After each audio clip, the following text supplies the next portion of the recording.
from the heart of where innovation, money, and power collide. In Silicon Valley and beyond, this is Bloomberg Technology with Emily Chang.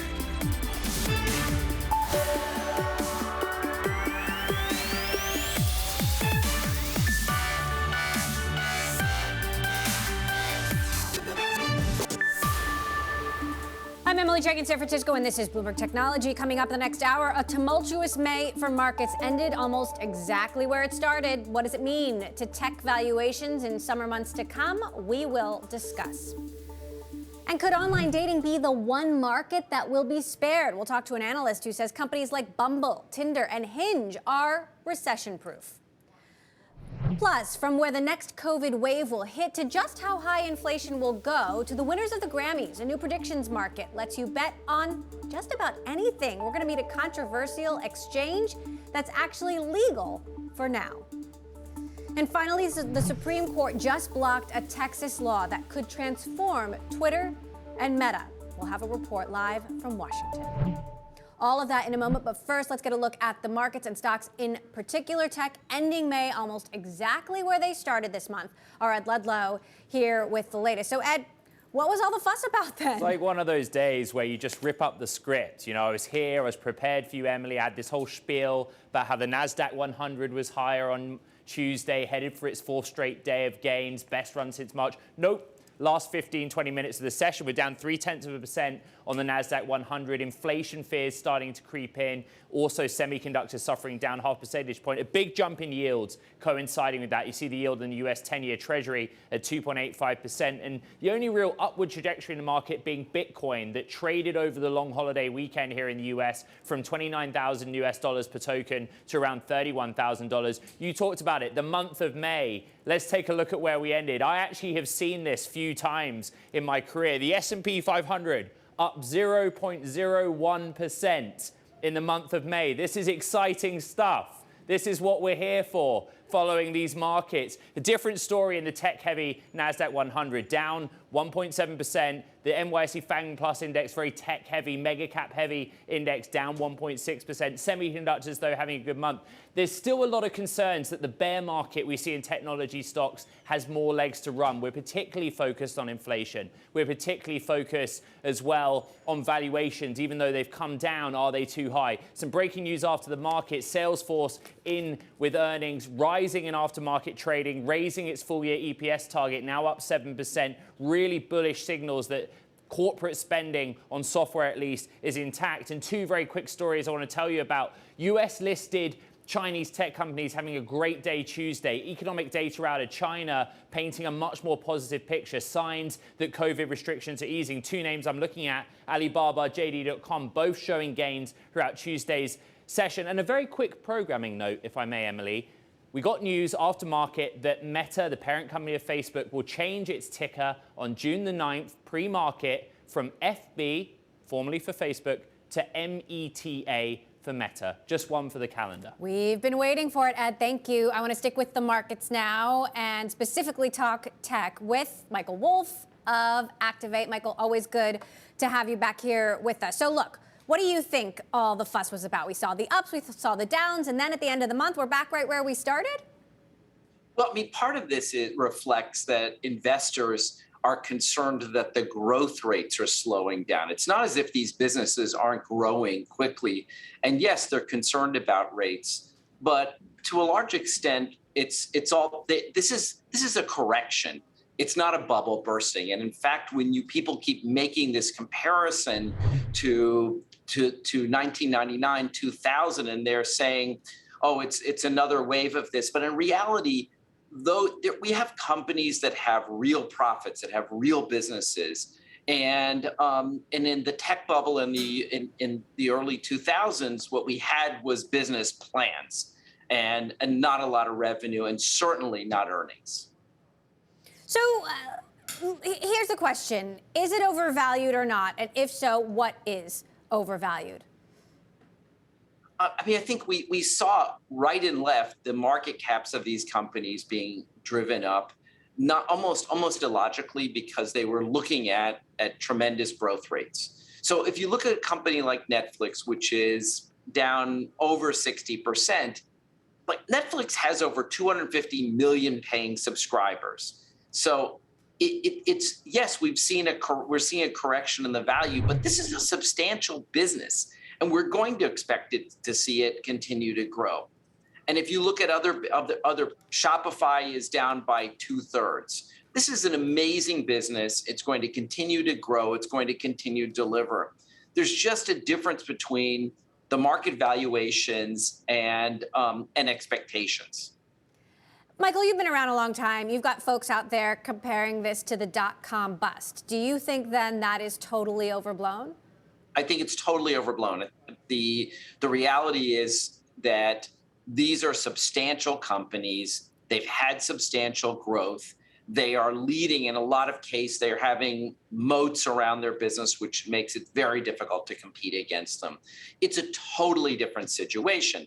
Now, if you look at the 2008, 2009, you see a number of companies that were started in those days, and it gives you a sense there's likely to be. So if you looked at Venmo and Square and others and Airbnb and Uber, they were started in that period during the last recession. So we should see a lot more innovation and a lot more activity.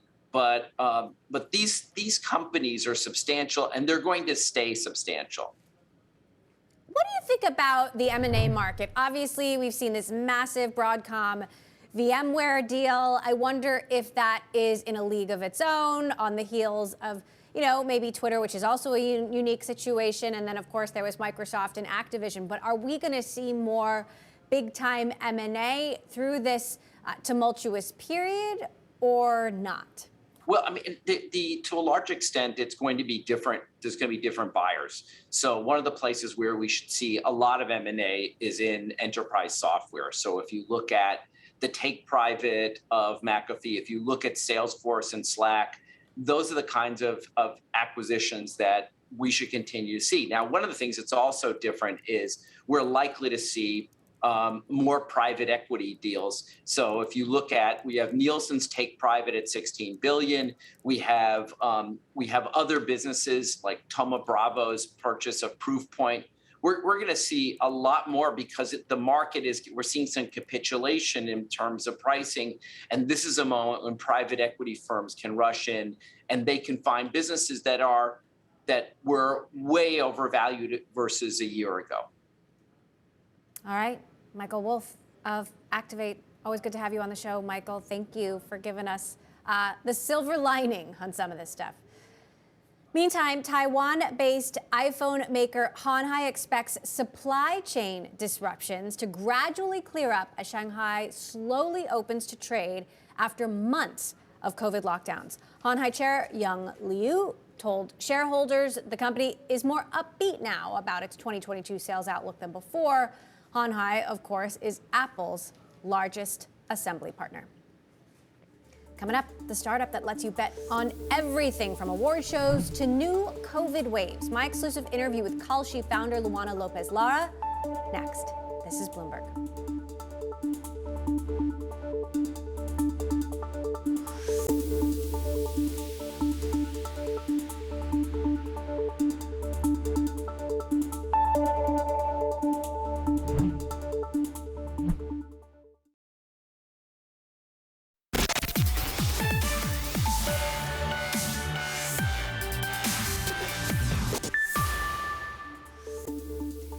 From the outcome of the Grammys to the next COVID wave to future SEC commissioners, you can now bet on all of these things with Kalshi, a controversial new type of financial exchange where people can place wagers tied to outcomes of real-world events. Joining me now, Luana Lopez-Lara, founder and COO of Kalshi. Luana, thank you so much for joining us. So first of all, some folks have been trying to push forward these kinds of financial markets for years, but it never happened.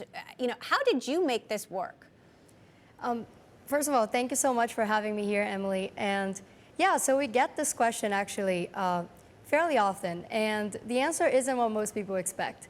It's really about, we just had, I guess, more patience and more resilience, and we just push through longer. It's a regulatory process. It takes a long time. Innovation, especially in the derivative space, there's a lot of new things, new risks that we need to look to and the regulators are looking for. And we were diligent for work with all of them for the CFTC. You can think about surveillance, customer protection, the contracts themselves, rules, a lot of different things that we had to work through and iterate through 2 years. And we really worked hard for 2 years and didn't give up to get it through the finish line and launch the exchange last year. So, for example, the Fed has another decision coming up, and via call sheet, you can make a bet on what you think the Fed will do. What are your markets showing about the Fed next move? Yeah, I guess to backtrack and just explain a little bit how the markets work. So you can buy yes or no positions on whether the market will something will happen or not, and the price goes from 0 to 1. Selling to 1 if the market is correct, if your position is correct. And because the price is from 0 to 1, the price, so like, for example, 60 cents means there's a 60% chance something will happen. So you can really directly translate the price to the probability. We say that price is truth.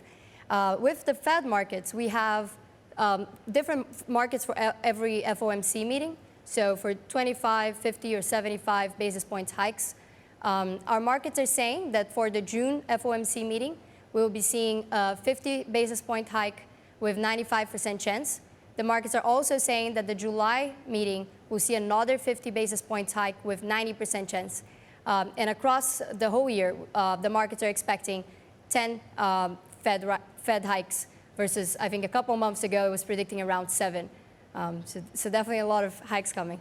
So President Biden just, unveiled this whole plan to keep inflation down. What do your markets say inflation's actually going to do? Right. We also have markets on inflation from 0% to 1.2 in every month of the year. The markets are saying that the next inflation print coming out next week will be at around 0.65% month over month, or over the whole year, 8.2% inflation. Our actual markets have predicted 7 out of the 8 past inflation prints correctly. So our traders have not been surprised at all to see the high inflation numbers. But it's important to say that for the rest of the year, so annualized for the rest of the year, the markets are expecting around 4% annualized, and December around 3%, which really is around normal level. So really expecting inflation to go back to normal. Now, regulators initially said no to an exchange like this, but recently changed course. Isn't this gambling? Why should this be legal? That is a great question.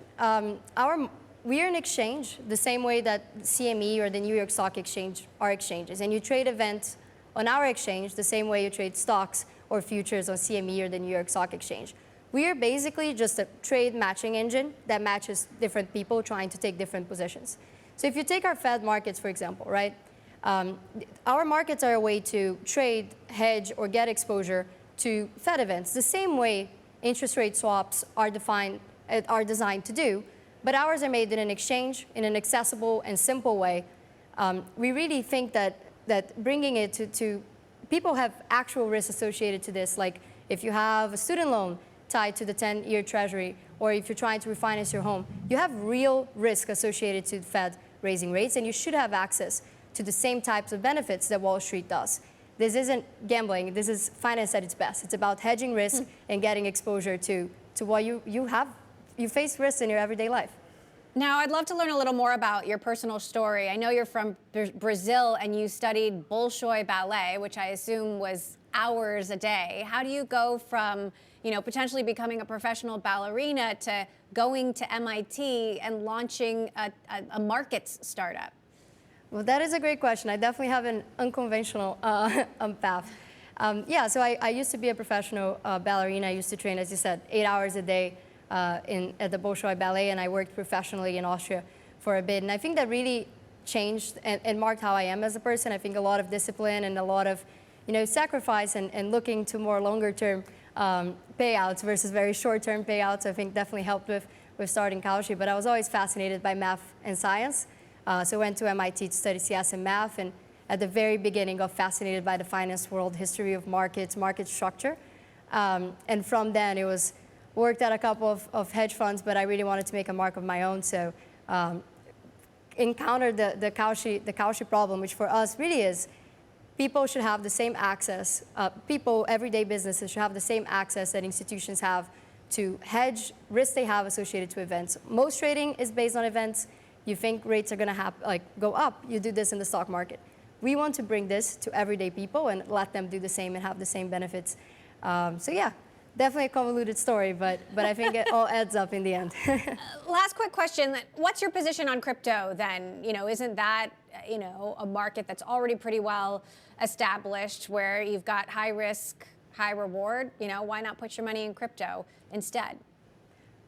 That is a great question. I think crypto has wiped out a lot of people in the past couple of months. You can take the Luna example. I think that it needs more regulation. I think a very small portion of crypto markets are regulated nowadays, and you see a lot of scams just going around of like easy 20% yield or something like that. And in the end, they just use your money, and it's really people's savings. There's like actual victims to this. So I really think it needs more regulation, and it needs to be brought into the regulatory oversight in the US. I guess with us, as you said, it's like you can also make money and lose money, but the difference is that we regulate it, that this won't be a systemic risk, that all the risks are explained to people. And regulation brings this fantastic thing, which is customer protection. And I think the crypto industry really should embrace and really needs that going forward. All right, Luana Lopez Lara, founder and COO of Kalshi. We'll keep watching. Thank you.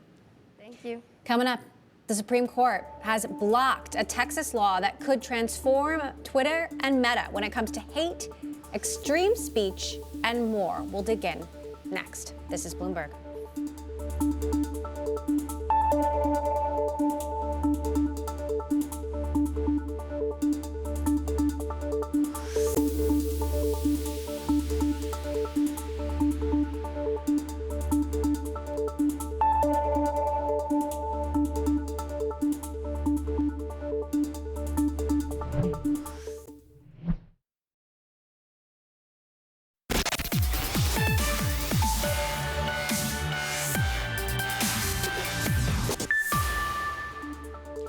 Well, the U.S. Supreme Court has blocked a Texas law that critics say would fundamentally transform Twitter and Meta's business by requiring them to allow hate speech and extremism. Greg Storr, who covers the Supreme Court for Bloomberg, joins us now. So, Greg, first of all, give us the context on this Texas law, which has been moving through the courts, went into effect in Texas earlier this month.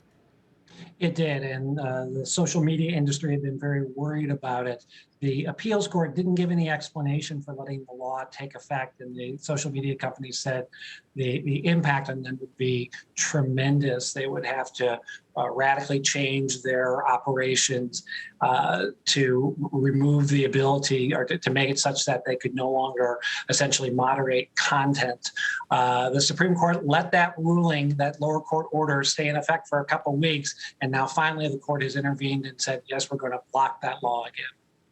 Is there reasoning as to why they're blocking a law, and what does it mean? Not from the full court. We did get a dissenting opinion from 3 conservative justices, and interestingly, one of the liberal justices dissented without giving her any explanation at all. Those 3 dissenters said they saw this as an affront to state sovereignty, blocking the law. They would let it stay in effect. But from the court as a whole, no, we didn't get any explanation. So is this the end of the road for this law, or does it still have, an opportunity for another life?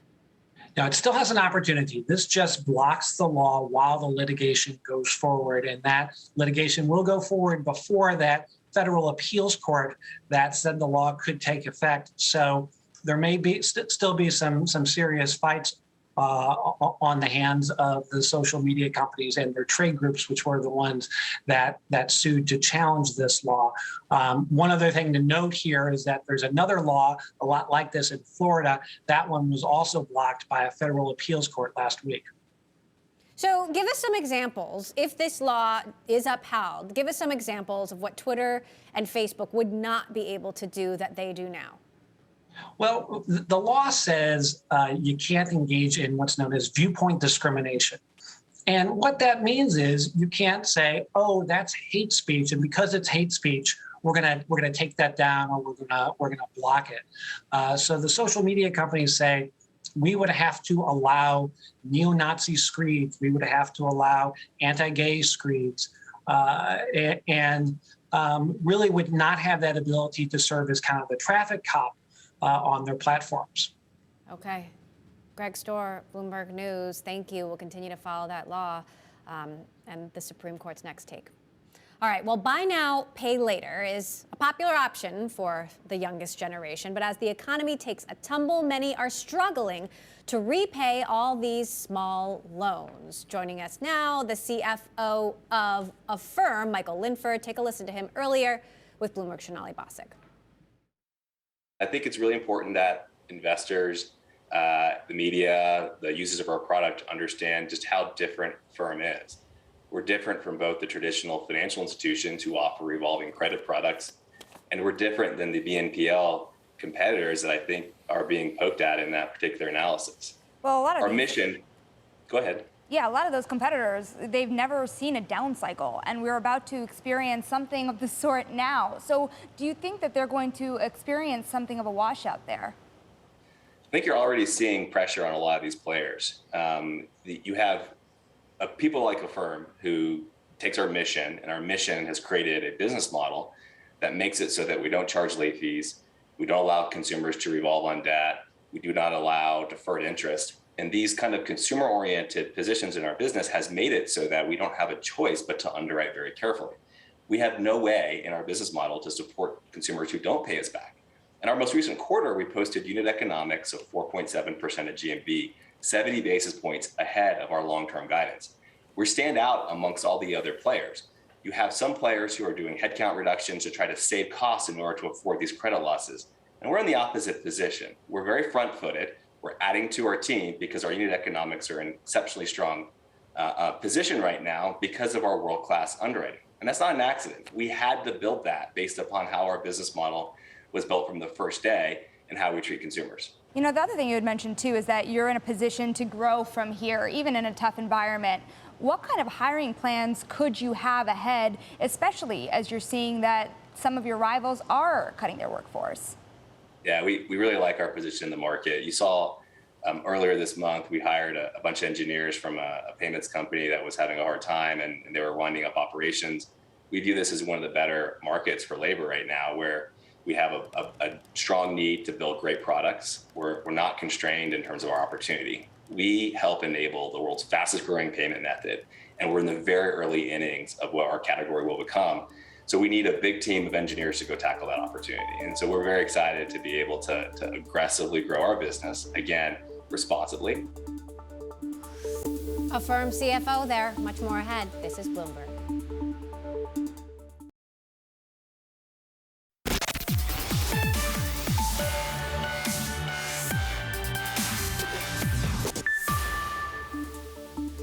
Welcome back to Bloomberg Technology. I'm Emily Chang in San Francisco. It is another day, another delay for Elon Musk's SpaceX. The Federal Aviation Administration says it now expects to complete an environmental review of the rocket maker's Texas facility in mid-June. Another pushback, which potentially delays the timeline for Starship, Musk's Mars Moonshot. This is the 5th time, in fact, that the FAA has postponed the release of this report. For more on what it all means, our Ed Ludlow here with me. So is the FAA buying time here? What's going on? It's impossible to know. You know, today's May 31st. I was waiting for this because it was the day they were due to make a decision. And I wrote it down on a piece of paper because I'm not embarrassed about that, Em. They have delayed it 5 times. And the last time we were waiting for this was on April 29th. So I sat here waiting and they delayed it till May 31st. But it's important because SpaceX cannot make any progress on this Starship plan, the testing phase at least, until they get clearance from the FAA. Now, you were on the ground in Boca Chica in February. Remember that vividly. And Elon Musk made it sound like Starship was just around the corner. Right. And at that time, he basically expected that the regulatory side of things, this environmental review, would be done in a couple of months. A test flight, the hardware would be ready in a couple of months. And he had an even bolder prediction for what would happen. Take a listen. Might be a few bumps along the road, but it'll work. I feel, at this point, highly confident that we'll get to orbit this year. Classic Musk. Classic he said Musk. orbital test flight by the end of this year. But we don't know where we stand now because this key piece keeps getting delayed. Well, so that was my next question. What do we know about where we stand with Starship? So you've seen the video. I think if the Mr. Director will play it again, the explosions, the kind of successful tests, they've only really done hops off the ground. And what Starship needs to do is an orbital test flight. That's kind of the big milestone moment where it breaches Earth's atmosphere, comes back down and lands again. That's what we're waiting for. Gwynne Shotwell, who's the president COO, said it could happen in June. Doesn't seem like that if the FAA decision's not due now until June 13th. Meantime, of course, you've got SpaceX generally going from strength to strength, pulling off, a lot of successes. So as of Friday, Starlink, their space satellite constellation-based internet service, is available in all 7 continents. It expanded to Africa as of Friday. That's quite an achievement. And today, this May 31st, really important date. 10 years ago, first unmanned Dragon mission to ISS. 2 years ago, first manned one. They're dominating, this industry.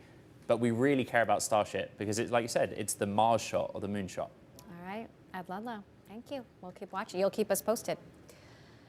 Well, today marked the first day on the job for the new CEO of Match Group, Bernard Kim. He is leaving Zynga, where he's been president since 2016.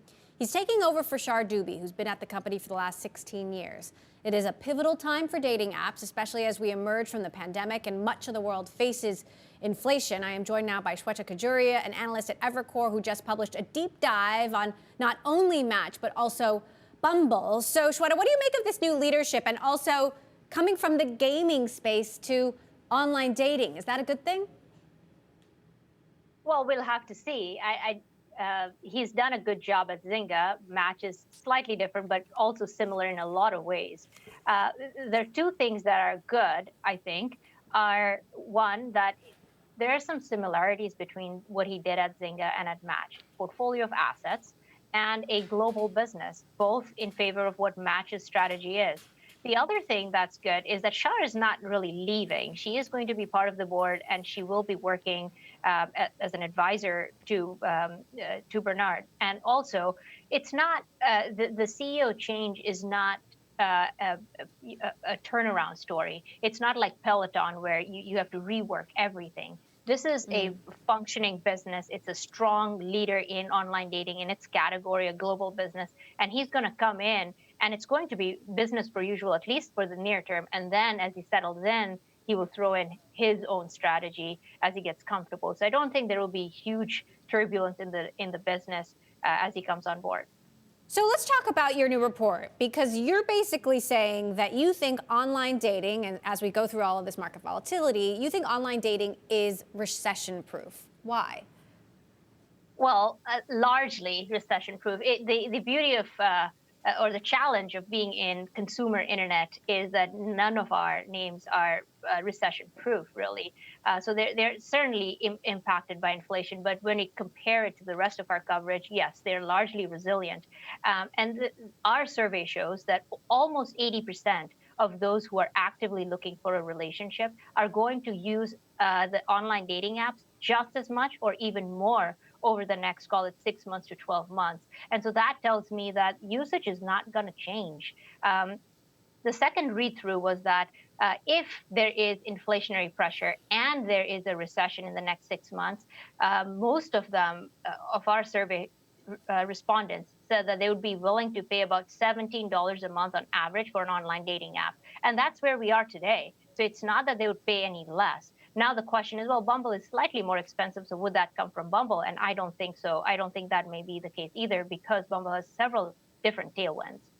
So when you look at the online dating landscape and the options out there, is, Bumble or Tinder, Hinge, Match, are they all more or less equal in your view, or do some stand out over others?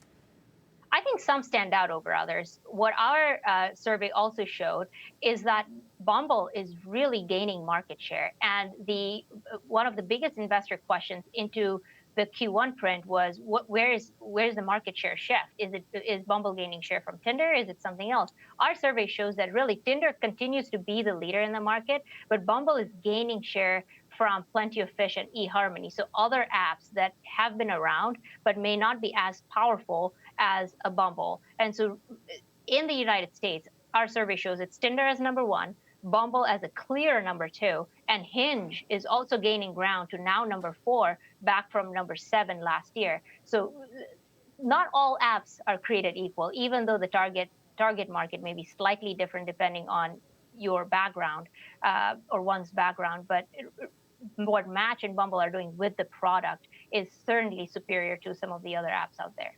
Well, engagement is one thing, but getting people to pay for it is the other. You know, which of these do you think is the best at generating that revenue and getting users to pay up for something that many of them think should be free?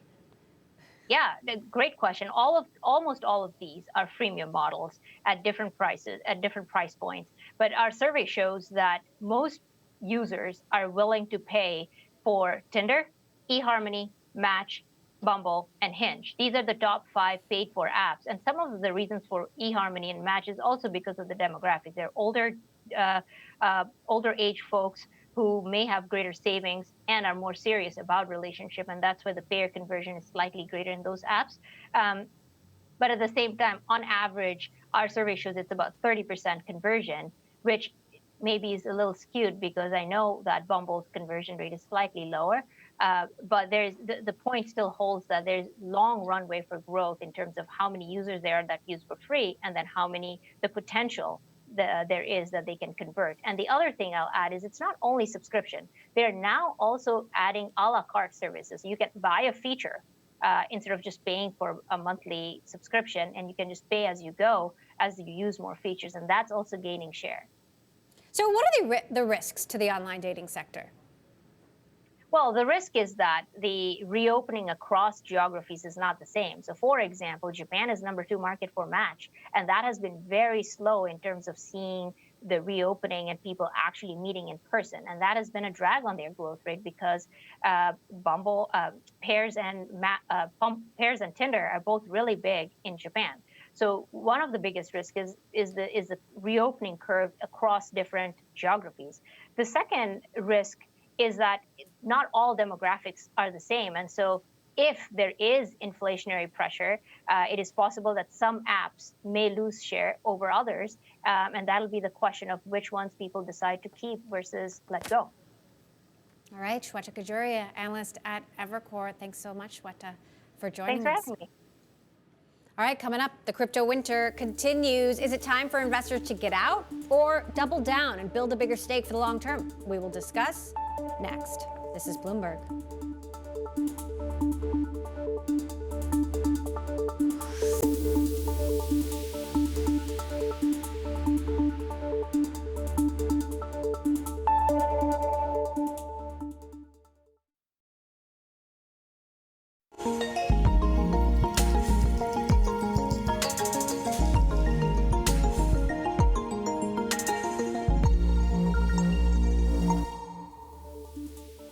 Time now for our crypto report, and Bitcoin higher for a 4th day. The bouncing back above $30,000 and then some as it recovers from a sharp decline in the past 3 weeks, but it is still down 16% in May.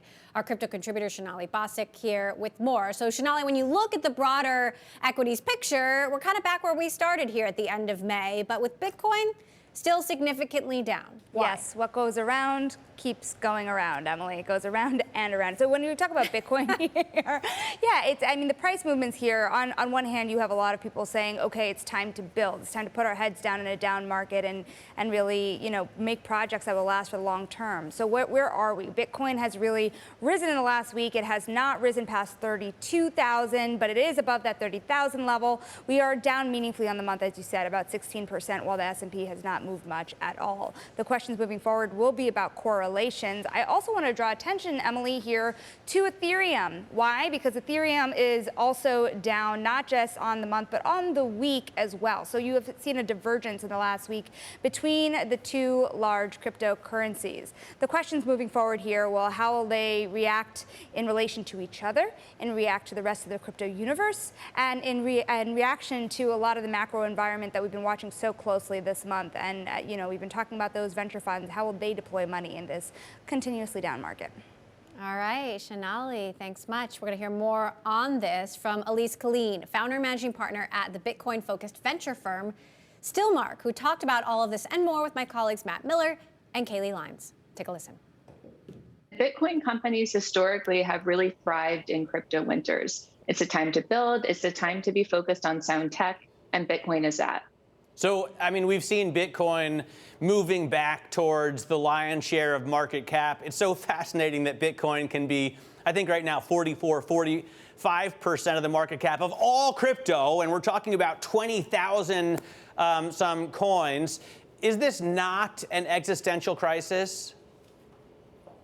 For crypto? For Bitcoin. Currencies? For Bitcoin. For Bitcoin.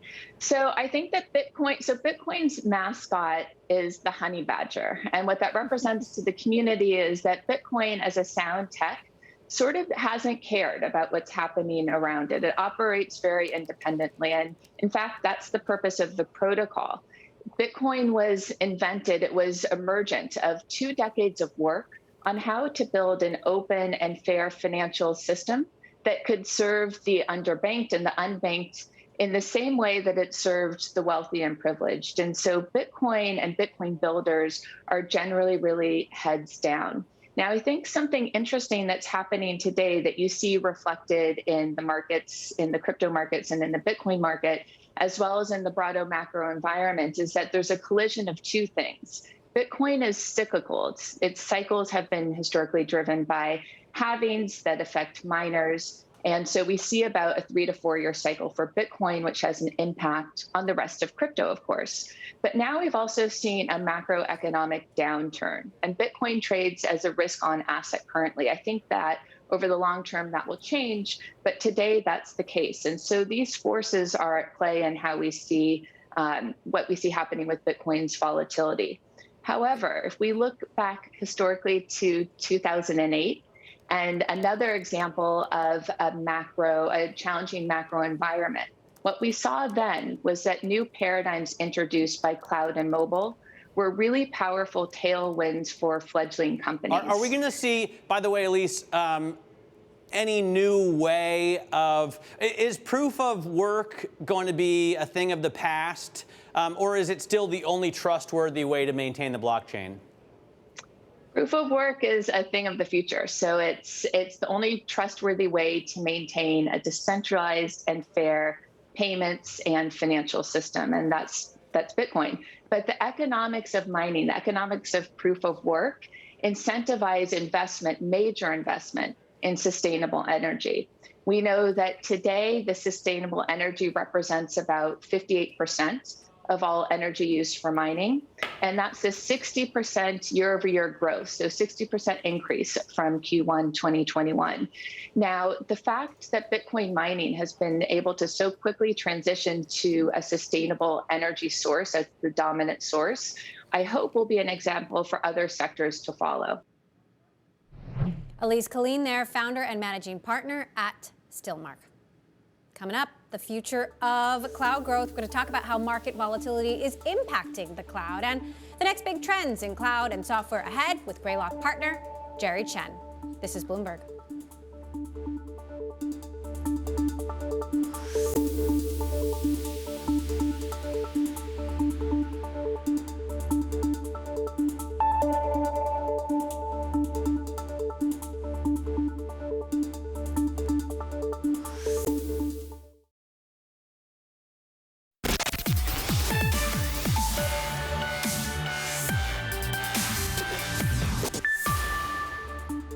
We're seeing that the market is entering has some volatility in different parts of the world, but technology is seen as helping organizations, address supply chain shortages, serve customers better, get online digitally, and so demand for cloud remains very strong for us.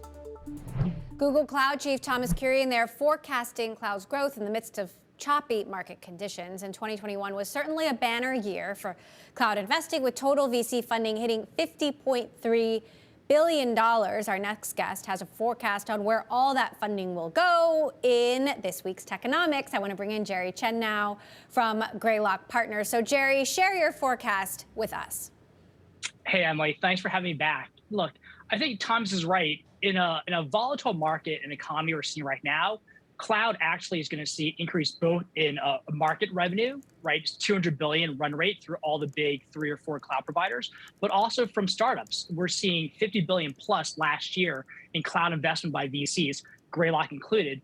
But I think the emphasis you see going forward is a lot around 2 areas. Security continues to be a big deal in the cloud. And number 2, cost savings. So as we see kind of this next market, governance, developer tools, data tools will all continue to grow, but really focus on how to save our customers money. So how do you think this market volatility will impact the broader cloud landscape? Obviously, we heard Google Cloud CEO Thomas Kurian in there, but it's hard not to believe that, this isn't going to impact how big customers are spending their money. I would say big customers, the move to cloud grows about 20% year over year in terms of compound annual growth rate. So the big customers will continue to spend. And like I said earlier, the 2 or 3 areas we're seeing around are security for sure. For example, I think we saw over $7 billion in VC funding go into security startups. The big cloud customers will continue to spend on security companies. For example, Abnormal Security, one of Greylock portfolio companies, has raised a ton of money last year for email and data security. Number 2, I think cloud customers will continue to spend money on things like data. So we saw like Snowflake continues to do well in the public market.